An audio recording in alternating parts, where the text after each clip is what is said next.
పాకం వచ్చిందో లేదో తెలుసుకోవడానికి ఇదిగోండి ఇలా పొడి జస్ట్ ఇందులో వేసి చూడాలి వాటర్లో పాకం వచ్చిందా లేదా అంటే ఇదిగోండి ఇలా ఉండలాగా వచ్చేసింది కదా అంటే పాకం వచ్చేసినట్టుగా ఫ్రెండ్స్ అరిసెల పాకం కూడా వచ్చేసింది అరిసెలకు కూడా ఇలాగేనే ఇదిగోండి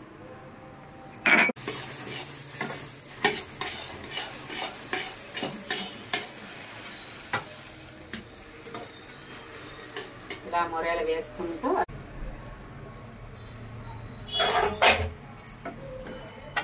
ఇలా కట్టుకుని పెట్టుకుని ఇలా వాటర్లో చేయి ముంచుకొని